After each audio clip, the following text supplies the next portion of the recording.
Hello, and welcome to our conversation about content area literacy. Today we're going to talk about the role of knowledge and comprehension and how that relates to content area teaching in the elementary classroom. I love this quote by Dick Allington and Pat Cunningham, and they talk about how prior knowledge plays a large role in reading comprehension. The most important factor in determining how much readers will comprehend and how well writers will be able to communicate about a given topic is their level of knowledge about that topic. Interest in the topic is also important, but often is related to prior knowledge. The importance of prior knowledge to comprehension and communication is included in virtually all modern theories of reading. According to schema theory, prior knowledge provides a schema, or a framework or a structure, that helps thinking. And so research shows us that students learn best when they feel accepted by their teachers and peers, feel a sense of safety and order because academic expectations, instructions, and the purpose for the assignment are clear, feel confident in their ability to complete tasks successfully, and they see the value in the learning activities. And so do you remember when we met in the beginning of the year, we spent a lot of time building that community of learners and really sort of getting to know each other. Really important for you to do that with your little kiddos. You need to make sure that you create an environment where they feel safe to take those risks that you're going to ask them to take.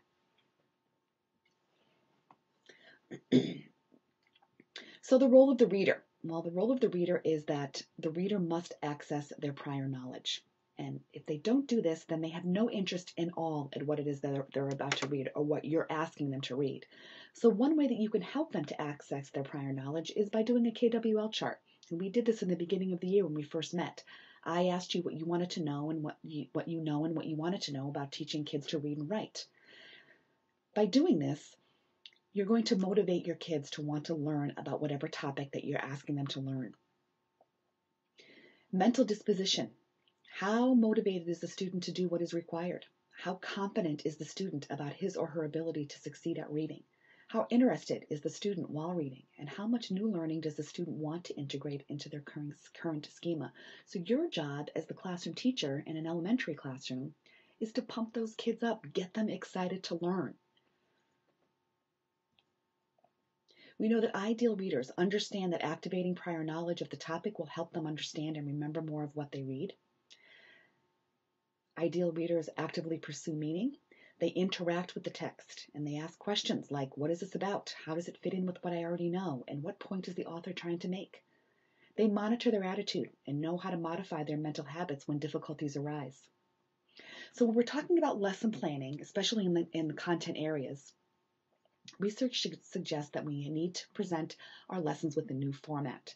Traditionally, a lesson would include giving the kiddos an assignment, having them do some reading independently, and then some sort of discussion in the way of maybe a discussion or a test or a quiz would occur to see if whether or not the kids learned what they should have learned. We are now suggesting a new format. And in this new format, lots of pre-reading, behind-the-scenes pre-reading activities sort of come into play. We formulate discussions with the kids before we even start to read something. So if we're ready to read The Giver with our 6th grade kids, we might generate a discussion about what a utopian society might look like. We might ask the kids to look at the cover of the book and make a prediction about what they think might happen in the story. We might formulate some questions about this utopian society. We might do some brainstorming about the characters that we're about to meet, where the story might take place. We set a purpose with the kids. Are we reading this for pleasure? Are we reading this for information? Are we reading to perform a task? And then some guided, active, silent reading occurs. So you might say to your kids, okay, I want everybody to read pages 1 to 5 or chapter 1. And when you are done reading chapter 1, I want you to write down one comment and one question that you have about the reading. And based on those comments and questions that your kids generate, some activities could occur to clarify, reinforce, and extend their knowledge. I guarantee you, if you ask kids to come up with some questions about what they're reading, their questions will be way better than your questions. So think about that.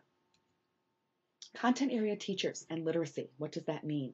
Well, content area teachers don't realize that when they were hired, teaching reading came with the territory. And so I teach a course called Content Area Literacy. And most of my students are wannabe secondary teachers. They're getting their certification in the content area at the secondary level. And on class 1, they're very angry because they don't want to have to take a reading class. Why do I have to take a reading class is usually their question. Because I'm teaching math. I'm not teaching reading, I'm teaching math, or I'm teaching science, or I'm teaching social studies. What they don't understand is that you are a reading teacher. Because what happens if your kid can't read the textbook? What happens if your kiddo can't read the questions on your test? What happens if your math student can't read the problem? Then we have some issues. So you are a reading teacher, because our goal as content area teachers is to help our students think like geographers, historians, economists, ecologists, to feel like they belong to the discourse communities related to the subjects that they are studying. So if we are going to do a whole unit on the solar system with our kiddos, we want to get them thinking in that manner. If we want them to study the stars, then we want them to think like astronomers. Before a reader approaches a text, they must ask themselves, what am I reading? Am I reading fiction, nonfiction, a narrative, expository, persuasive? Why am I reading this? What's my purpose? And notice on that list does not say, because the teacher told me to. We activate our prior knowledge by asking ourselves, what do I already know about this topic? And then finally, how does what I know help me or motivate me to want to learn more? So we come to this term called metacognition. What does this mean? It refers to higher order thinking that involves active control over the thinking processes involved in learning. It's thinking about thinking and learning to learn. And so there are 6 assumptions about learning. First, learning is goal-oriented. Skilled learners have 2 goals. They want to understand the meaning of the learning tasks, often referred to as constructing meaning, and they want to regulate their own learning. So cognitive psychologists now maintain that learning is thinking. It's the active construction of meaning by the learner. And we keep hearing that word construct in here. Construction, constructing, constructivism is one of those words that's part of our conceptual framework. Our kids, we want to help them to construct their own learning. Sometimes they're going to learn from you. Sometimes they're going to learn from each other. Sometimes they're going to learn on their own and then come back with that information to help us learn about a particular topic. Learning is the linking of new information to prior knowledge. A reader's schema comprises the total amount of knowledge she has about a given subject. Her schema allows her to seek and select important information, make inferences and develop predictions, organize what is read, and elaborate on, judge, and then evaluate the text.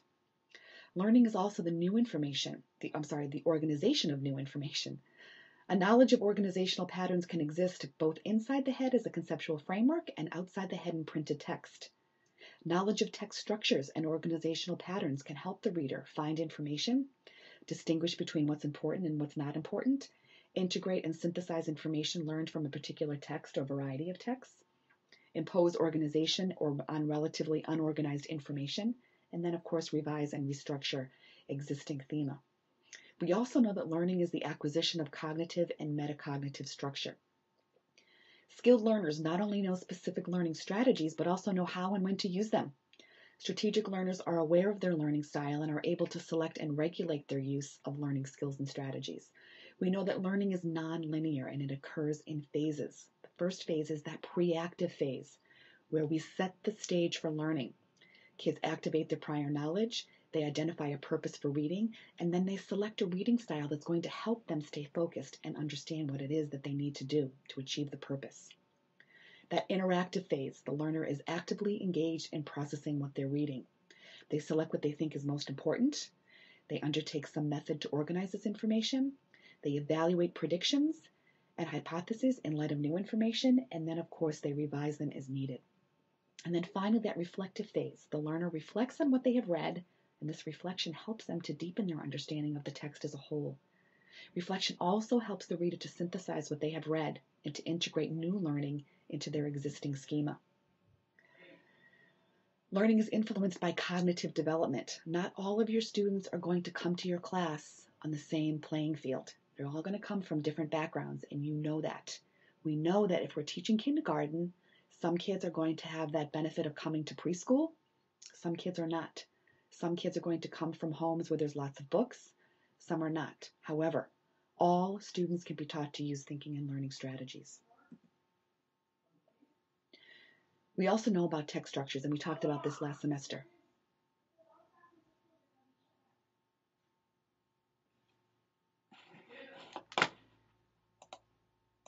Okay, so I was talking about the next text structure, which is cause and effect. And we talked about cause and effect last semester when I read you out loud the book called The Stranger by Chris Van Allsburg. And so we talked a little bit about cause and effect. Because Farmer Brown hit the stranger with the car, the stranger stayed with the Farmer Brown's family for a few days. Cause is why something happened. Effect is what has happened. Comparing and contrasting. Sometimes this is shown by those Venn diagrams with the circles that intersect, but it shows how two or more things are alike and how they are different. And then, of course, we have sequence, which describes items or events in order to tell the steps to follow to do or make something. Most history books are in sequential order, and so kids need to know that. They need to understand that when they approach those texts.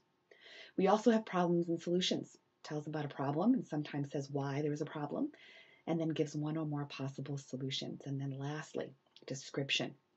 A topic, idea, person, place, or thing is described by listing its features, characteristics, or examples. And so you really need to teach these text structures to your kiddos.